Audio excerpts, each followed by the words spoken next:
Alors bonjour Stéphane Sanchez. Bonjour. Je crois que on va pas faire semblant parce qu'on se connaît un petit peu quand même. On se connaît même bien, je dirais. Donc Stéphane, c'est mon frère que je connais depuis toute ma vie puisque c'est mon frère forcément. Donc aujourd'hui, on va parler littérature. Oui. Et donc est-ce que tu peux m'expliquer comment tu as chopé le virus de la littérature?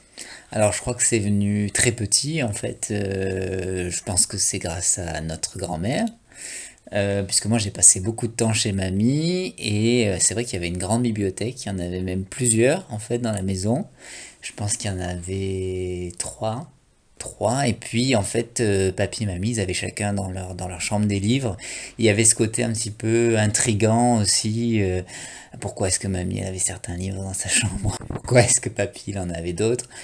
Et puis, comme on passait beaucoup de temps ensemble avec mamie, il fallait qu'on s'occupe, enfin qu'elle m'occupe. Et il y avait justement le livre qui était au centre de tout ça, les histoires et les illustrations. J'aimais beaucoup ça aussi. Et je pense que c'est comme ça que c'est venu au tout début en tout cas. En fait, j'ai toujours lu. J'ai commencé par les classiques, La Mare au diable, Le fantôme de Canterville, les contes. J'adorais les contes de Perrault, Grimm, Andersen. Et puis avec le collège, tout ça, ben, il y a eu forcément Harry Potter qui a quand même changé la donne. Moi, j'ai aussi beaucoup aimé les romans de Brussolo, Peggy Sue, Sigrid, un peu dans la même veine. Et après, il y a eu un petit moment où je savais pas trop quoi lire finalement, quand je suis entré à l'université. Et en fait, ça a basculé parce qu'en art plastique, durant mes études, j'ai eu des cours de français. Et là, j'ai eu un prof formidable qui nous a parlé de grands auteurs, Zola, Maupassant, Balzac, et ce prof-là m'a donné envie justement de creuser et de m'intéresser à cette littérature classique et pour adultes, parce que je crois que j'osais pas, ou ça me paraissait trop dur, trop difficile, inaccessible. Et puis en fait ce prof il en parlait très simplement, il en parlait avec des mots voilà très modernes, et puis il avait surtout voilà dans l'œil une espèce de, il était passionné, donc ça compte beaucoup dans l'enseignement. Et puis moi j'ai chopé ça et ça a commencé par ces classiques là et je me suis plus arrêté depuis, donc depuis mes 19 ans, 20 ans, voilà, jusqu'à aujourd'hui où j'en ai 32. Et c'est à quel moment que tu t'es dit et pourquoi pas moi, est-ce que je me lancerais pas dans l'écriture? Alors ça s'est fait progressivement. Moi, j'ai commencé par tenir un journal. Donc ça a commencé quand j'avais 19 ans. Bon, j'ai toujours écrit des petites choses, hein, mais bon, des récits ultra courts, des poèmes, enfin, vraiment des fragments de texte. Et puis en écrivant ce journal, en fait, j'ai vraiment pris ce plaisir-là d'écrire, de l'écriture, de la construction de petits récits, ne serait-ce que raconter une journée, voilà, qu'est-ce qui s'est passé le matin, en début d'après-midi, l'après-midi, le soir, etc. Et puis j'ai commencé en parallèle à écrire des débuts de romans, enfin des nouvelles d'abord, qui n'ont jamais été terminées d'ailleurs. Beaucoup de débuts en fait, des débuts voilà, de nouvelles, de romans, d'histoires courtes. Et puis finalement un jour j'ai terminé un roman, un petit roman. Je l'ai fait lire à mon entourage. Bon, c'était pas terrible, je crois. Mais j'ai quand même eu des encouragements voilà, de la part des proches. Donc ça m'a permis d'en écrire un deuxième. Et ce deuxième roman, en fait, c'était Soleil Blanc, donc le premier qui a paru aux éditions Les Presses du Midi en 2013. Voilà, qui a donné l'impulsion. Voilà. Et comment tu expliques que ce premier roman, tu l'as fini? Comment t'expliques que t'es allé jusqu'au bout? Ben, en fait, c'est un roman qui parle du deuil finalement, qui parle de la perte d'un être cher, puisque c'est l'histoire d'un couple, donc un jeune couple, et en fait la jeune fille disparaît, elle meurt. On ne sait pas trop si c'est un suicide, si c'est un meurtre. Et le jeune homme va se retrouver dans une maison, la maison qu'ils avaient achetée ensemble, vide. Et lui, il va sentir comme une présence. Et il suppose que c'est donc la défunte, sa compagne, qui a un message à lui transmettre de l'au-delà. Et ça c'est arrivé aussi à un moment où en fait on a perdu notre grand-mère qui était assez malade et je savais qu'elle s'en sortirait pas. Bon, d'une part parce qu'elle était un petit peu âgée et puis c'était pour elle, donc elle a eu un cancer, c'était une maladie honteuse, elle ne voulait pas en parler, elle l'a vécu très mal. Et en fait, c'était une manière, je crois, de faire ce deuil quelque part, en tout cas, de parler de la mort et de, et de comment, en fait, comment les gens qui aiment une personne qui disparaît survivent à ça, comment est-ce qu'on continue à vivre quand quelqu'un qu'on aime n'est plus là. C'est toutes ces questions qui ont fait que j'ai eu envie là vraiment d'aller au bout et de le publier. Parce qu'il fallait que le message qu'il y avait derrière, c'était un message fort, il fallait que ce soit euh, quelque chose qui existe, voilà, qui existe, qui soit public, qui soit lu, partagé. Voilà. Mais en vérité, c'est pas le premier roman que t'as Non, fini. c'était pas le premier. Non, non, Ouais. non, non. Le premier, donc il s'appelait Mondo Homo, et c'était l'histoire c'était un petit peu de la science-fiction, de l'anticipation, ou je sais pas, une sorte de réalité alternative, où en fait la société finalement encourageait l'homosexualité. D'ailleurs, c'était ça la norme, et en fait, ce qui était considéré comme marginal, c'était l'hétérosexualité. Et donc, moi, je racontais une histoire d'amour, en fait, entre un homme et une femme au sein de cette société dominée par l'homosexualité. Voilà, donc, une inversion de la tendance actuelle, on va dire. Et celui-là, comment ça se fait que t'es allé jusqu'au bout? Bon, c'était un roman très très court, celui-là, quand même, faut dire. Je suis allé jusqu'au bout. Je crois que j'en étais arrivé à un point, j'en avais un peu marre d'écrire que des fragments et d'avoir plein de débuts de différentes choses. J'avais un peu ce sentiment je sais pas, peut-être un peu d'échec ou de stagner ou de... Alors ça a été dur parce que on a toujours plein d'idées pour commencer des choses. Et puis j'avais pas en fait la fin de ce livre-là non plus quand je l'ai commencé. Mais je me suis forcé, j'ai appris la discipline. Voilà, j'ai appris la discipline et d'ailleurs ça s'est fait au moment où je crois que j'étais aussi à la fac au tout début. Et donc on nous demandait déjà des petits mémoires, des petits dossiers, et il fallait là aussi un début, un développement, une conclusion. Et c'est ça aussi que j'ai appris à la fac, c'est la structure, la discipline, et ça m'a beaucoup aidé. Et est-ce que on t'a encouragé au niveau de l'entourage? Est-ce que t'as eu des retours? Comment ça s'est passé? Oui, oui, oui, ben, le copain que j'avais à l'époque donc l'a lu, m'a dit que c'était intéressant, donc les proches aussi, la famille hein, surtout, les oncles, les tantes, les parents, tout ça. Oui, j'ai eu bien sûr des encouragements, mais après bon, c'était pas non plus dithyrambique, loin de là. C'était vraiment, oui, c'est intéressant Stéphane, mais il faut quand même, euh, il faut persévérer, il faut aller plus loin, il faut développer plus les personnages, voilà. Donc, D'accord. Et qu'est-ce qui a fait que tu t'es lancé dans un autre roman, du coup? bah, je me suis dit, en fait, c'est un roman que j'ai aussi fait lire à une amie de mon père qui était prof de français et qui m'a fait ce retour-là, voilà, en me disant c'est intéressant, mais c'est pas publiable en fait, il manque quelque chose. Donc je me souviens plus exactement ce qu'elle m'avait dit, mais elle m'avait donné des conseils en tout cas. Et je me suis dit, bon, j'ai réussi déjà à terminer un roman, un petit roman. Il n'y a pas de raison que j'arrive pas à en faire un deuxième. Peut-être un peu plus ambitieux aussi, un peu plus long. De toute façon, je savais que enfin, devenir auteur, c'était mon rêve, c'est vrai, ça l'est toujours. Mais je sais très bien, j'en suis conscient, j'en ai toujours été conscient que c'est quelque chose qui s'inscrit dans la durée, c'est quelque chose qui prend du temps. C'est un pas après l'autre, quoi, vraiment. Donc je me suis dit, bon, j'en écris un deuxième, un peu plus ambitieux, mais voilà, piano, piano, quoi.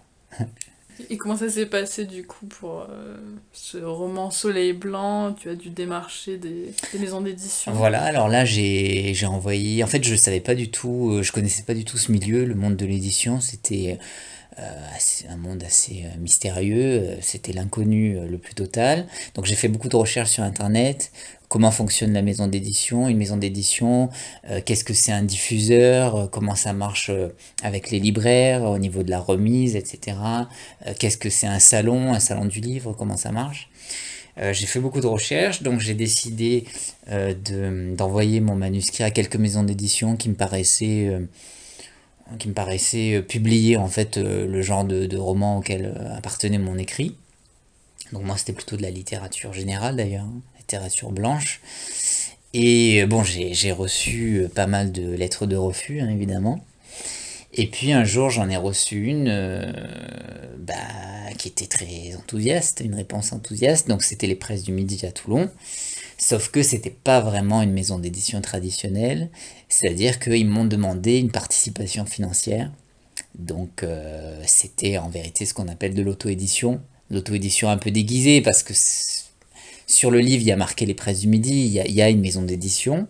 Mais en fait j'ai dû débourser quand même de l'argent pour que ce livre existe, qu'il soit imprimé, qu'il y ait une maquette, qu'il soit corrigé, etc. etc. Et comment tu les as vécus, ces refus?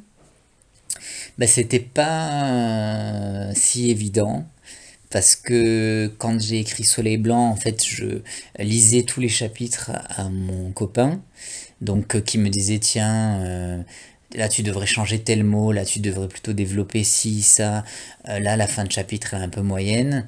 Donc j'avais le sentiment d'avoir beaucoup travaillé sur ce livre, d'avoir fait quelque chose de plutôt chouette. Et du coup, je crois que j'avais un peu du mal à comprendre pourquoi est-ce que les autres éditeurs, pourquoi est-ce que les éditeurs n'étaient pas aussi enthousiastes que moi. Euh, alors maintenant, avec le recul, évidemment, ça c'est une petite parenthèse, je comprends pourquoi ils ont refusé ce livre. Mais à l'époque, en tout cas, non, je comprenais pas trop. Et puis bon, quand j'ai reçu cette proposition, c'est vrai qu'ils étaient très, comment dire, ils étaient très emballés par mon livre, donc je me suis laissé un peu avoir entre guillemets.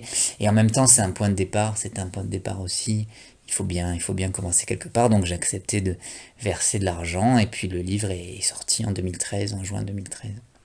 Quand Soleil Blanc est sorti, quels ont été tes ressentis? Est-ce que tu t'es dit, oulala, qu'est-ce que les gens vont penser? Comment ça s'est passé dans ta tête? En fait, j'ai pas trop réfléchi. Je savais juste qu'il fallait que ça sorte, parce que le message contenu dans le livre comptait vraiment pour moi.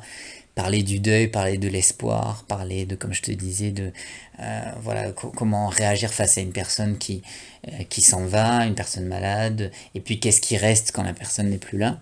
C'était tellement important que bon, je me suis pas trop posé de questions sur la réception du livre. Et puis je crois que moi j'étais convaincu d'avoir écrit quelque chose de génial, quoi. J'étais convaincu d'avoir écrit un chef-d'œuvre, et je pense qu'il faut en être convaincu, parce que sinon on publie pas. De toute façon, on garde ça dans un tiroir. Donc j'y croyais, et bon, j'ai eu plutôt des retours positifs, donc ça c'était chouette. Euh, Après, j'ai eu aussi des gens qui ont été honnêtes et qui m'ont dit que c'était très mauvais. Enfin, alors je sais pas si c'est vraiment aussi horrible que ça, mais oui, j'ai eu en fait des retours, mais minoritaires, mais assez violents, effectivement, de peut-être deux, trois personnes qui m'ont dit que vraiment, ils comprenaient pas pourquoi est-ce que l'éditeur avait publié ça, pourquoi est-ce qu'on laissait sortir des merdes pareilles, entre guillemets, hein. Ah oui. Et en fait, j'employais mal, enfin que certains mots étaient mal utilisés, que mes phrases étaient assez pauvres, que ça manquait de vocabulaire, que mes personnages n'étaient pas intéressants, que ce que je racontais c'était débile. Enfin, j'ai eu du très positif, voilà, j'ai eu des gens effectivement qui m'ont dit pour un premier roman, chapeau, c'est super prometteur, bravo. Et je te dis donc deux, trois qui ont été vraiment très presque méchants, voilà, presque méchants. Et comment tu les as prises, ces critiques négatives? Ben mal, très mal. Ça m'a beaucoup affecté parce qu'en fait, quand on produit une œuvre, quand on est artiste, que ce soit, je pense, peintre, musicien, bon, écrivain, etc., on a l'impression que quand on est jugé, c'est pas sur l'œuvre, mais c'est sur soi. Donc en fait, moi quand on m'a dit tes personnages sont pas assez développés, c'est une honte ce que tu as écrit, ton, ton, le vocabulaire que tu as utilisé est très pauvre, etc. Moi, je l'ai pris pour moi, en fait. Je me suis dit, mais en fait, Stéphane, tu es nul. Je me suis dit que j'étais incompétent, que j'étais un imposteur, que j'étais j'étais pas digne de faire partie de la caste des écrivains. Ce que j'ai plus retenu ces critiques négatives que tout le positif qu'on m'a donné. Et je me suis dit, bon, ben, en fait, je vais prendre ça comme un défi et je vais leur prouver à ces deux, trois personnes-là qu'elles ont tort et que je mérite ce titre d'écrivain, que je peux faire mieux, que je peux m'améliorer, que j'ai toute la vie devant moi aussi pour faire mes preuves, pour donner le meilleur de moi-même, progresser. Et donc ça a été vraiment pour moi un coup de boost. Enfin, aujourd'hui, je leur en suis reconnaissant. Heureusement qu'ils m'ont secoué. Voilà. C'est vrai que sur certaines personnes, ça marche peut-être pas, le, le coup de massue sur le crâne. Oui, parce que ça aurait pu te démotiver. Tout à fait, tout à fait. Et quand j'étais en art plastique, on présentait beaucoup de projets et parfois les profs étaient un peu violents avec les étudiants et beaucoup bah, fondaient en larmes et puis beaucoup ont arrêté en fait finalement d'ailleurs hein, les études d'art plastique. Mais moi j'ai décidé de prendre ça comme une sorte d'électrochoc et de me dire mais ça non ça va m'aider. C'est une aide en fait. Voilà, c'est pour progresser, pour aller de l'avant. Et aujourd'hui, quand tu sors un livre, est-ce qu'il y a toujours une certaine crainte de la critique? Alors moins parce que je pense que je, en fait, aujourd'hui, j'ai cette chance d'être vraiment très bien entouré. C'est-à-dire que, et par beaucoup de bienveillance aussi, il y a donc ma famille qui me soutient, dont toi, la famille proche et même élargie, les amis, tout ça. Mais j'ai aussi des gens qui corrigent mes livres et qui sont de très bons conseils, qui sont objectifs. J'ai ma patronne notamment, donc puisque je suis libraire à Aix-en-Provence, qui a un œil assez... enfin, je lui fais vraiment confiance en tout cas, par rapport aux remarques qu'elle peut me faire sur mes écrits, et elle a toujours un jugement, je pense, assez juste. S'il y a des choses à changer, elle me le dit tout de suite, s'il y a des phrases qui sonnent mal, elle me le dit tout de suite. J'ai aussi un ami auteur, Raphaël Wadbled, que j'aime beaucoup, qui corrige mes livres aussi, et qui a un œil aussi assez critique, et qui me dira s'il y a quelque chose qui va vraiment pas. Voilà, donc j'ai aussi d'autres amis, Elisabeth Duquesne qui a écrit des bouquins aussi, qui me relient, et je sais que ce sont pas des gens qui sont complaisants. S'ils aiment, ils vont me le dire. S'ils aiment pas, ils me le diront aussi. Et j'ai vraiment confiance en eux. Et d'ailleurs, j'ai écrit un livre il n'y a pas si longtemps qui a, qui a assez divisé ce groupe de proches. Et du coup, j'ai décidé de pas le sortir. Voilà. Ah oui? Parce que, ouais, ouais, ouais.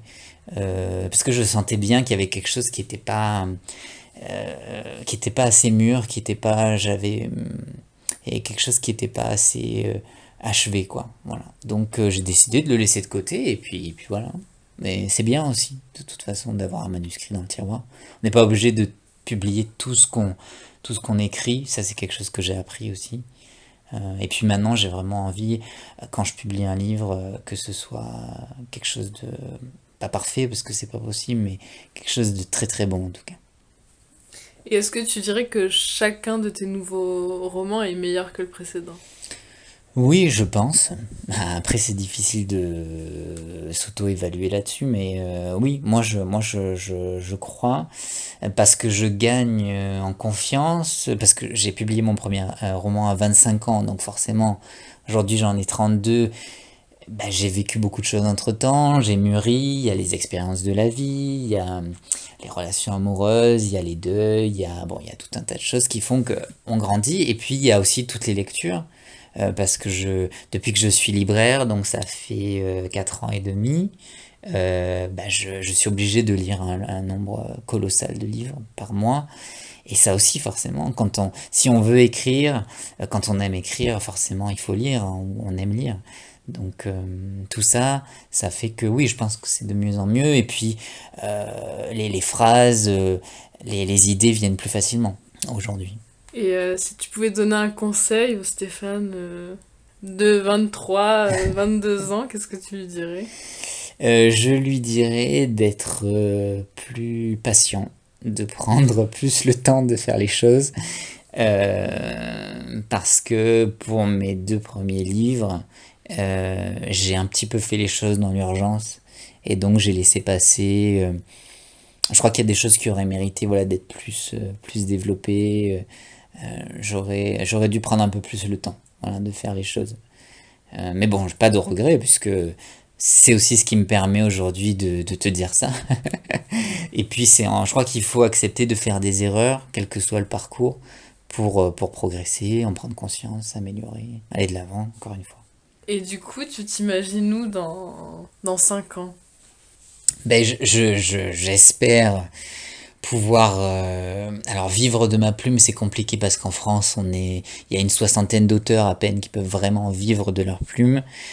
Donc je sais pas si enfin je me le souhaite évidemment, mais j'espère surtout gagner un peu d'argent, voilà, avec mes livres. euh, c'est pas évident parce que les droits d'auteur sur un livre, ça tourne entre 6 et 10% du prix du livre. Donc sur un bouquin qui coûte 15-20 euros, ça fait pas grand-chose, il faut vraiment beaucoup en vendre. Et sachant qu'en moyenne, 80% des livres qui sortent se vendent à moins de 500 exemplaires. C'est pas évident. Mais je me souhaite quand même de gagner un petit peu d'argent avec ça, et puis d'être dans une bonne maison d'édition où ça se passe bien, où je peux faire des salons, rencontrer des gens, partager, parce que c'est ça aussi qui compte, hein, de toute façon quand on écrit, c'est rencontrer l'autre, se raconter des histoires. Il y a beaucoup de gens sur les salons qui ont des histoires à raconter aussi, donc c'est toujours intéressant. Euh, voilà, j'espère encore partager et puis voilà, avoir l'inspiration aussi toujours. Et avec le recul que t'as aujourd'hui, est-ce que t'aurais aimé créer un premier roman et que le succès soit là tout de suite? Ben ça c'est le fantasme de tous les auteurs, je pense. Enfin, à mon avis, de beaucoup d'auteurs, d'écrire un livre, un premier livre et paf, produire une œuvre auréolée de succès qui restera dans les mémoires, qui fera date. Je pense que c'est un fantasme, enfin que moi j'ai eu en tout cas. J'aurais aimé, bien sûr. J'aurais aimé, mais je me dis que bon, ça s'est pas passé comme ça et c'est pas plus mal. Puisqu'encore une fois, on revient à ce truc. Moi, j'aime bien l'idée de construire quelque chose donc dans le temps. Et je me suis toujours dit que être auteur, c'était le boulot d'une vie. Donc j'ai toute ma vie pour m'améliorer, me concentrer sur cette tâche. Donc c'est très bien. Voilà, c'est vrai que quand on a publié un chef-d'œuvre à 20 ans, 25 ans, peut-être que c'est difficile aussi après de suivre sur la lancée ou de faire encore mieux. Donc moi je me dis j'ai commencé petit et puis voilà je vais comme tu disais gravir les échelons, me perfectionner, j'espère en tout cas ouais, écrire des choses de plus en plus intéressantes et puis de mieux en mieux écrites. Voilà. Bah merci beaucoup. Ben merci à toi.